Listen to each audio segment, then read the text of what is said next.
తేదీన కృష్ణా గుంటూరు ఉమ్మడి జిల్లాల శాసనమండలి గ్రాడ్యుయేట్ ఎమ్మెల్సీ ఎన్నికల్లో దాదాపు 70 వరకు ప్రజా సంఘాలు, ఉద్యోగ ఉపాధ్యాయ కార్మిక పెన్షనర్ల సంఘాలు బలపరిచిన ప్రోగ్రెసివ్ డెమోక్రటిక్ ఫ్రంట్ అభ్యర్థిగా నేను పోటీ చేస్తున్నాను. ఈరోజు నామినేషన్ చివరి రోజు నామినేషన్ వేస్తూ ఉన్నాను. 2007లో శాసన మండలి తిరిగి పునరుద్ధరించిన తర్వాత పీడీఎఫ్ ప్రోగ్రెసివ్ డెమోక్రటిక్ ఫ్రంట్ని మేము ఏర్పాటు చేసాం. ఇప్పటికీ ఈ 18 ఏళ్లలో 14 మంది పీడీఎఫ్ తరఫున మేము శాసన మండలి సభ్యులుగా గెలుపొందడం జరిగింది. మేము శాసన మండలిలో ఒక నిర్మాణాత్మక ప్రతిపక్షం. మేము గెలిచినప్పుడు కాంగ్రెస్ పార్టీ అధికారంలో ఉంది, తర్వాత తెలుగుదేశం అధికారంలోకి వచ్చింది, వైసీపీ అధికారంలో వచ్చింది, ఇప్పుడు మళ్ళీ తెలుగుదేశం అధికారంలో ఉంది. ఎవరు ముఖ్యమంత్రిగా ఉన్నప్పటికీ పీడీఎఫ్ తరఫున మేము ఒక నిర్మాణాత్మక ప్రతిపక్షంగా వ్యవహరించాం. ముఖ్యంగా ఉద్యోగులు, ఉపాధ్యాయులు, పెన్షనర్లు, కార్మికులు, నిరుద్యోగులు, కాంట్రాక్ట్ ఉద్యోగులు, అవుట్సోర్సింగ్ ఉద్యోగులు, అసంఘటిత రంగ కార్మికులు, అంగన్వాడీలు, ఆశాలు, కౌలు రైతులు అన్ని రంగాలకు సంబంధించి కూడా మేము రిప్రజెంట్ చేయడం జరిగింది. ప్రభుత్వాల మీద ఒత్తిడి తేవడం జరిగింది.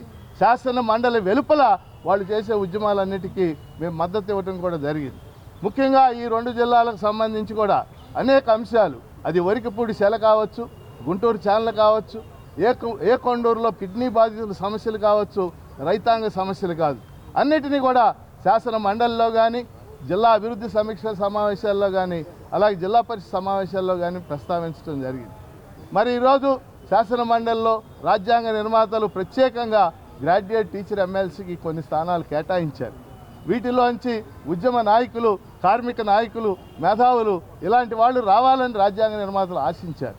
కానీ వీటిల్లో కూడా ఈరోజు రాజకీయ పార్టీలు, అధికారంలో ఉన్న పార్టీలు చొచ్చుకు రావటం అనేది మనం చూస్తూ ఉన్నాం.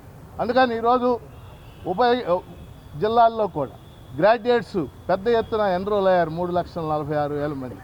వారందరూ కూడా ఖచ్చితంగా పెద్ద ఎత్తున నాకు తొలి ప్రాధాన్యత ఓటు ఫిబ్రవరి 7న వేస్తారని ఆశిస్తున్నాను.